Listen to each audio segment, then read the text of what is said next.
So hey guys welcome back to my channel. तो आप लोग कैसे हो? आई होप आप लोग अच्छे होंगे। मैं भी बिल्कुल अच्छी हूँ। तो आज मैं फिर से एक न्यू धमाकेदार धांसू रिएक्शन वीडियो के साथ आई हूँ गाइस। आज मैं जिस सॉन्ग पे रिएक्ट करने वाली हूँ उस सॉन्ग का नाम है लहंगा लखनऊ 2।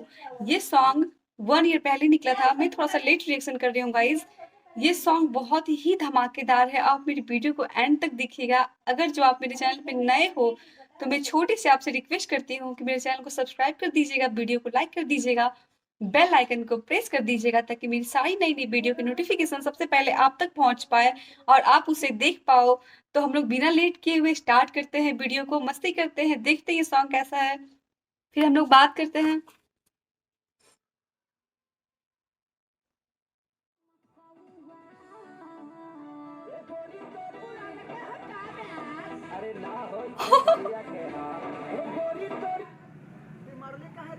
पुरनके विवादित में बारा तो नयका विवादित का बारे विवादित इस बार कुछ नहीं खे। ई बार तो बिल्कुल फ्रेश लहंगा लखनऊ 2 आ गई बा। तू आ गई तनी हम लोग दिखाओ भाई, तू दिखाओ हमरा भी नहीं बा।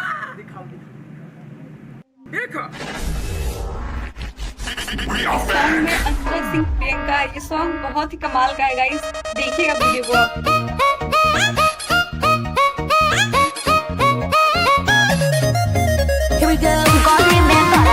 सियारा मुहे हो रंग बदलले बा। लखनऊ लहंगा पकैले लमार अच्छा। हाई हिल पहिरनी त भइल तहरा प्यार हो। तनेरे तू पहन के जान ले बाबू। अरे चाप दे हाय लखनऊ लहंगा पकैले लमार हो हाई हिल पहिरनी त भइल तहरा प्यार तोहर छुपत पसेना।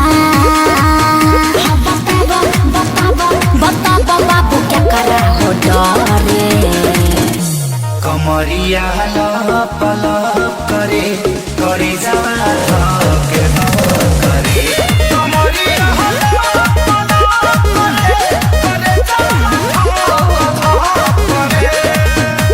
अच्छा ये बात देखा देखावा सुना सुनावा हमारा के ऐसा पागल नहीं बाका।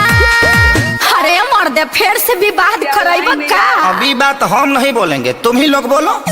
कमरिया लप लप करे करे जावा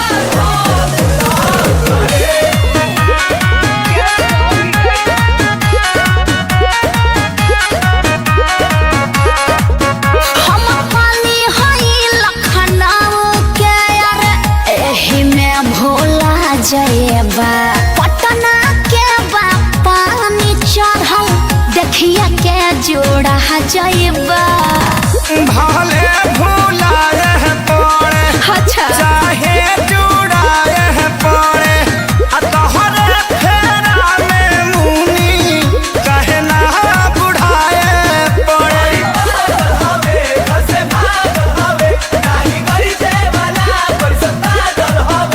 अरे तू लोग काहे बेचैन बड़ो?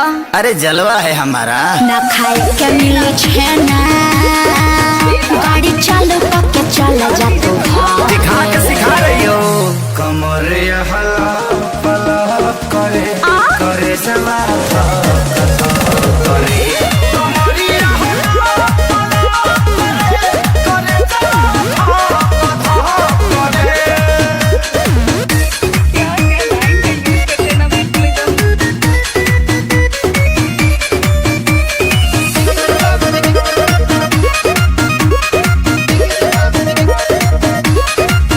हम नशा हई ककटेल के बर्दाश्त ना होए अगिया के सला जवानी हा विश्वास ना होए। हा हा भले नसाए पड़े साजा आग में झुलसाए पड़े चाहे दहरा कार में चना लोहा के चबाए पड़े।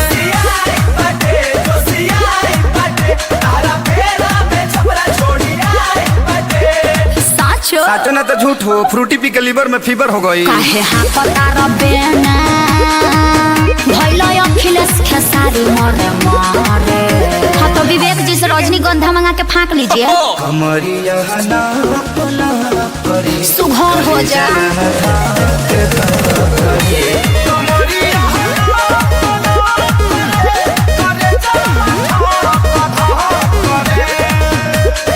हमरो के अपना भीतर में क्वारंटाइन कलो। तो हमको सो गाइज आपको कैसी लगी ये सॉन्ग लहंगा लखनऊ 2। ये सॉन्ग बहुत ही धमाकेदार है गाइज। इसमें अंतरा सिंह प्रियंका थी, उनका सारा सॉन्ग ही मतलब लाजवाब रहता है और खेसारी भैया भी थे प्लस में। तो ये सॉन्ग मुझे बहुत अच्छा लगा, मैं बहुत मस्ती किया। आपको मेरी रिएक्शन कैसी लगी गाइज? प्लीज़ गाइज कमेंट कीजिएगा कि आपको मेरी रिएक्शन कैसी लगी। अगर आप मेरे चैनल पे नए हो तो मैं आपसे रिक्वेस्ट करती हूँ मेरे चैनल को सब्सक्राइब कर दीजिए, वीडियो को लाइक कर दीजिए, बेल आइकन को प्रेस कर दीजिए ताकि मेरी सारी नई नई वीडियो की नोटिफिकेशन आप तक पहुंच पाए, आप उस वीडियो को देख पाओ, मस्ती कर पाओ, मेरे साथ एंजॉय कर पाओ और मेरे चैनल से जुड़ पाओ। तो मिलते हूँ गाइस नेक्स्ट वीडियो में। अगर जो आपको किसी और सॉन्ग पे रिएक्शन चाहिए होगा तो आप कमेंट मुझे बता सकते हो। Bye bye guys, take care.